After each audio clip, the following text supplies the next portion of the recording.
18 ज़ुल्हज का दिन जलालपुर भटिया में पूरे मजहबी जोश व जज्बे के साथ शानदार तरीके से मनाया जाता है। ये दिन मनाने का मकसद उस अजीम वाक़या की याद ताज़ा करना है जब रसूल खुदा सल्लल्लाहु अलैहि वसल्लम ने हिजरत के 10वें साल हुज्जत अल विदा से वापसी के मौका पर गदीर खुम के मकाम पर हजरत अली अलैहिस्सलाम की वलायत का ऐलान फरमाते हुए कहा था कि मन कुन्तु मौला फहाजा अलीयुन मौला। आप सल्लल्लाहु अलैहि वसल्लम ने हजरत अली अलैहिस्सलाम को अपना जानशीन मुकर्रर किया और लोगों से कह दिया कि ऐ लोगो, जिस तरह मैं आपका मौला हूँ उसी तरह अली आपका मौला है। तो बस जिस तरह मेरी फरमाबरदारी की है इसी तरह अली के नक्शे कदम पर चलने में आपकी निजात है।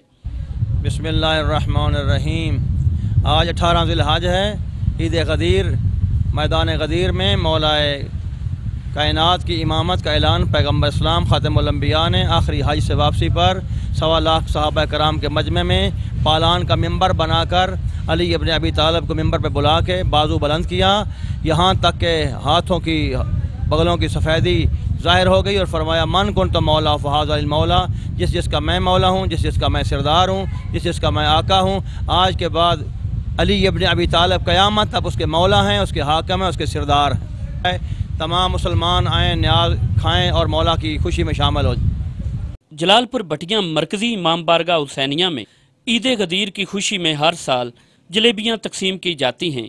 अहले ईमान एक दूसरे को गले मिलते हैं और हजरत अली अलैहिस्सलाम की वलायत की मुबारकबाद पेश करते हैं। अगर आपको हमारी कावश पसंद आई हो तो हमारे YouTube चैनल हुसैन टीवी को लाइक करें, सब्सक्राइब करें और बेल आइकन का बटन दबाएं ताकि हमारी आने वाली हर नई वीडियो आप तक पहुंच सके।